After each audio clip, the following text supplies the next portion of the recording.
আগের ভিডিওগুলোতে আমরা অ্যামিনস এর প্রিপারেশন মেথড পড়ছিলাম। তো এবার এই ভিডিওতে আমরা অ্যামিনস এর ফিজিক্যাল প্রপার্টিজ সম্পর্কে জানব। তো মেইনলি কোনো সাবস্টেন্সের ফিজিক্যাল প্রপার্টি বলতে তার ফিজিক্যাল স্টেট বা কালার অথবা আমরা তার স্মেল বা অর্ডার সম্পর্কে পড়ি, বা তার সলিউবিলিটি ইন ওয়াটার সেটাও দেখি, আবার বয়েলিং পয়েন্ট, মেল্টিং পয়েন্ট এসব দেখি। তো এক্ষেত্রে আমরা মেনলি যে জিনিসগুলো পড়বো ফিজিক্যাল প্রপার্টির ক্ষেত্রে, এক নম্বর হচ্ছে কালার, অর্ডার বা স্মেল,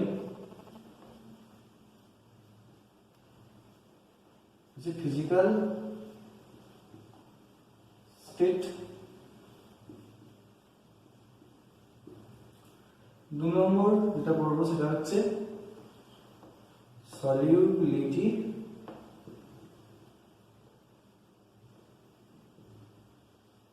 ইন ওয়াটার, এবং 3 নম্বর হচ্ছে বয়েলিং পয়েন্ট।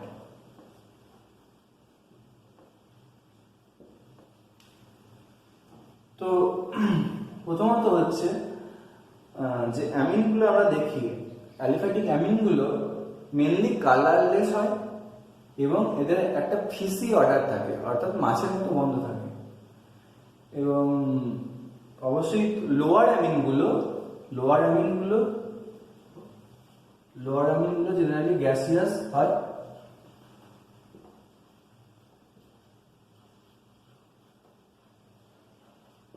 এদের ফিজিক্যাল স্টেট হচ্ছে এরা গ্যাস, লোয়ার অ্যামিনস গুলো। লোয়ার অ্যামিন বলতে কোনগুলোকে বোঝাচ্ছে? অ্যামিন বলতে আমরা জানি R(NH2), অর্থাৎ এখানে একটা অ্যালকাইল বা অ্যারাইল গ্রুপ আছে। এই অ্যালকাইল গ্রুপ বা অ্যালকাইল চেনে কার্বন সংখ্যা যদি 1 বা 2 বা 3 হয় জেনারেলি, তারা জেনারেলি লোয়ার অ্যামিনস ফর্ম করে। তো লোয়ার অ্যামিনস গুলো জেনারেলি গ্যাসিয়াস ইন নেচার। দ্বিতীয়ত হচ্ছে যদি হায়ার অ্যামিনস দেখি, অর্থাৎ অ্যালকাইল চেন, অর্থাৎ যে অ্যালকাইল চেনটা নিয়েছি সেই অ্যালকাইল চেনে কার্বনের সংখ্যা যদি মোর দ্যান 3 হয়, তাহলে জেনারেলি লিকুইড ফর্মে এরা থাকে। মানে যে অ্যামিনটা নিয়েছি সেই অ্যামিনটার যে অ্যালকাইল গ্রুপটা আছে, সেই অ্যালকাইল গ্রুপটার কার্বনের সংখ্যা যদি গ্রেটার দ্যান 3 হয়, তারা লিকুইড ফর্মে থাকতে পারে। আর হায়ার অ্যামিনস গুলোর ক্ষেত্রে, অর্থাৎ যেখানে অ্যালকাইল গ্রুপটা নিয়েছি, সেই অ্যালকাইল চেনে যদি কার্বন পরমাণুর সংখ্যা গ্রেটার দ্যান 10 হয়, তবে কিন্তু এরা সলিড ফর্মে থাকতে পারে। আর অ্যারোমেটিক অ্যামিন বা অ্যানিমিন এবং তার ডেরিভেটিভ গুলো জেনারেলি দেখা যায় ফিসি অর্ডার, এবং তারাও কালারলেস হয় এবং গ্যাসিয়াস স্টেটে থাকে। কিন্তু এরা বাতাসের অক্সিজেনের সংস্পর্শে এসে অক্সিডাইজ হয়ে যায় এবং নাইট্রো কম্পাউন্ড তৈরি করতে পারে, যার ফলে এরা কালার্ড হয়ে যায়, অর্থাৎ অ্যানিলিন মেনলি কালার্ড হয়ে পড়ে। তো এই গেল আমাদের কালার, অর্ডার বা স্মেল এবং ফিজিক্যাল স্টেট। নেক্সট আমরা যেটা পড়বো সেটা হচ্ছে সলিউবিলিটি ইন ওয়াটার। জলে কেন সলিউবিলিটি চেক করা হয়? কারণ জলকে ধরা হয় একটা ইউনিভার্সাল সলভেন্ট বা সার্বজনীন দ্রাবক, তাই জলে সলিউবিলিটি চেক করা হয় ফিজিক্যাল প্রপার্টিজ দেখার জন্য। তো সলিউবিলিটি ইন ওয়াটার দেখতে গেলে আমরা অ্যামিনদের ক্ষেত্রে দেখছি, তাই দেখা যায় লোয়ার অ্যামিনগুলো কিন্তু জলে সলিউবেল, ওয়াটার সলিউবেল হয়।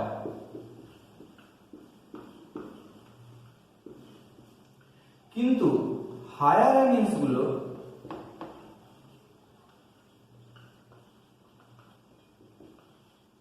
কিন্তু ওয়াটার সলিউবল হয় না জেনারেলি, অর্থাৎ স্লাইডলি সলিউবল।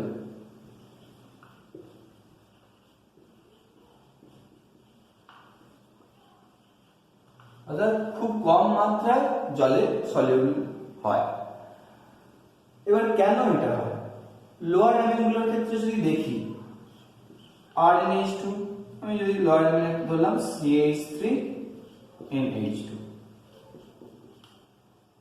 অর্থাৎ এক্ষেত্রে যদি দেখা যায় এই হাইড্রোজেনগুলো আছে এবং এই যে পার্টটা, এই অ্যামিন পার্টটা কিন্তু ওয়াটারের সঙ্গে হাইড্রোজেন বন্ডিং ফর্ম করতে পারে।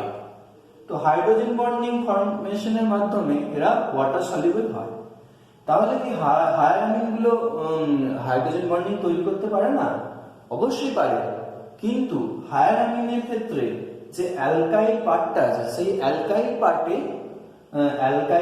পার্টে কার্বনের পরমাণুর সংখ্যা বাড়ার জন্য হাইড্রোফোবিক নন পোলার পার্টের পরিমাণটা বেড়ে যায় অ্যামিনের মধ্যে, অর্থাৎ জলকে বিকর্ষণ করে। তার ফলে এর সলিউবিলিটিটা, হাইড্রোজেন বন্ডিং তৈরি হওয়া সত্ত্বেও ওয়াটার সলিউবিলিটিটা কমে যায় এবং এরা স্লাইডলি সলিউবল হয়। মেইনলি হায়ার অ্যামিনগুলো বিভিন্ন অর্গানিক সলভেন্ট যেমন অ্যালকোহল, অ্যাসিটোন বা বেনজিনে সলিউবল হয়।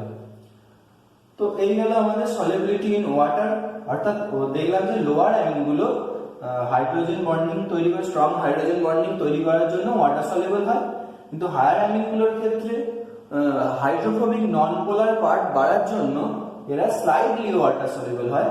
এরা অর্গানিক সলভেন্ট যেমন হচ্ছে অ্যালকোহল বা আমাদের বেনজিন, অ্যাসিটোন ইত্যাদিতে খুব ভালোভাবে সলিউবল হয়। তো এবার যদি আমরা সলিউবিলিটি দেখি, একটা রিলেটিভ স্টাডি করি, অর্থাৎ দেওয়া আছে কম্পেয়ারেবল মাসে অ্যালকোহল এবং অ্যামিন নেওয়া হয়েছে, তাদের সলিউবিলিটি যদি চেক করি, তাদের অর্ডার দেখি সলিউবিলিটির, তাহলে কিরকম হবে। তাহলে আমি একটা নিয়েছি CH3 CH2 CH2 CH2, butanol নিয়েছি, আর যেটা নিয়েছি CH3 CH2 CH2 CH2 NH2, অর্থাৎ বিউটান 1 অ্যামিন, এটা হচ্ছে বিউটানল, আর এটা হচ্ছে বিউটান 1 অ্যামিন।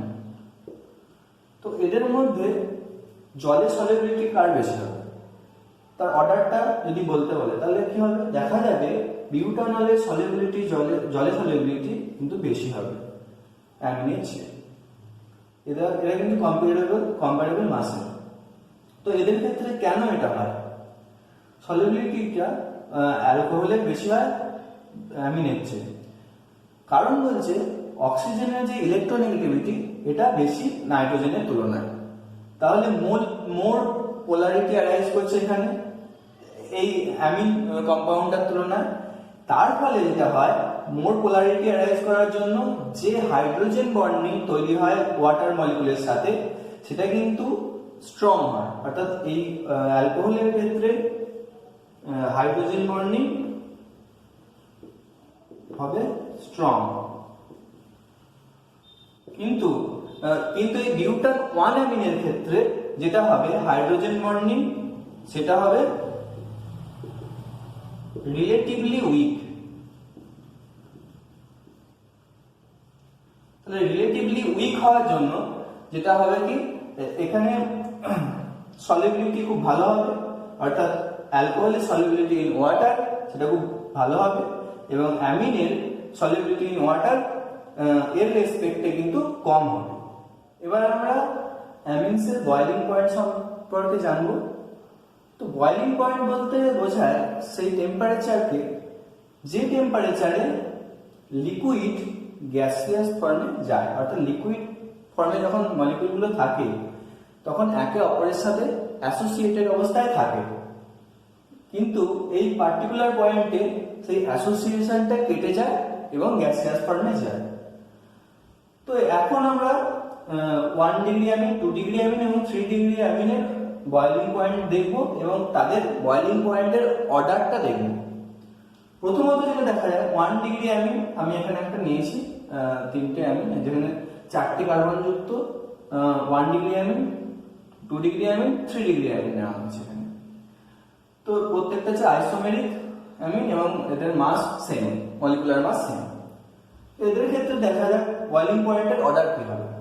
প্রথমত হচ্ছে নাইট্রোজেনের সঙ্গে দুটো হাইড্রোজেন লেগে থাকার জন্য এরা নিজেদের মধ্যে হাইড্রোজেন বন্ডিং করতে পারবে, দুটো হাইড্রোজেন বন্ডিং করবে। এবং এই নাইট্রোজেনের সঙ্গে একটা হাইড্রোজেন লেগে থাকার জন্য এও হাইড্রোজেন বন্ডিং করতে পারবে, কিন্তু এদের যে হাইড্রোজেন বন্ডিং এর সংখ্যা সেটা কিন্তু এর সাপেক্ষে কম। এবং এখানে নাইট্রোজেনের সঙ্গে কোনো হাইড্রোজেন লেগে না থাকার জন্য নিজেদের মধ্যে কোনো হাইড্রোজেন বন্ডিং ফর্ম করবে না। তাহলে দেখা যাক এই পার্টিকুলার কম্পাউন্ডের ক্ষেত্রে অর্থাৎ 1 ডিগ্রি অ্যামিনের ক্ষেত্রে হাইড্রোজেন বন্ডিং এর পরিমাণটা বেশি, অর্থাৎ এদের মধ্যে অ্যাসোসিয়েশন, নাম্বার অফ অ্যাসোসিয়েশন বেশি, ইন্টারমলিকুলার অ্যাসোসিয়েশন বেশি। তাহলে একে মানে সেপারেট করার জন্য আমাকে বেশি এনার্জি দিতে হবে বা বেশি তাপ দিতে হবে, অর্থাৎ এর বয়লিং পয়েন্টও বেশি লাগবে। তো 2 ডিগ্রি অ্যামিনের ক্ষেত্রে হাইড্রোজেন বন্ডিং হবে, কিন্তু এর যে হাইড্রোজেন বন্ডিং এর পরিমাণটা এখানে কিন্তু এর সাপেক্ষে কম হবে, অর্থাৎ এর বয়লিং পয়েন্ট এর রেসপেক্টে কম। তো এটা, এবং এর কোনো হাইড্রোজেন বন্ডিং হবে না, অর্থাৎ 3 ডিগ্রি অ্যামিনের কোনো হাইড্রোজেন বন্ডিং হবে না।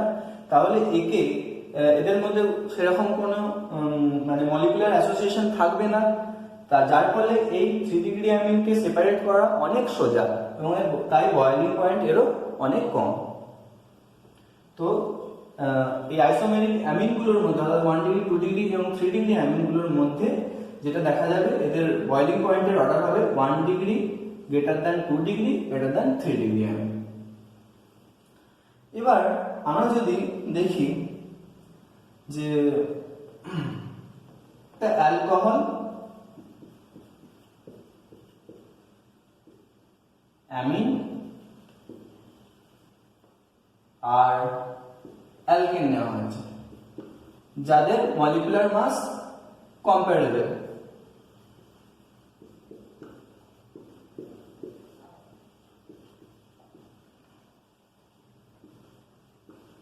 অর্থাৎ মলিকুলার মাস প্রায় কাছাকাছি সমান। তো এদের ক্ষেত্রে বয়লিং পয়েন্টের অর্ডার কি হবে?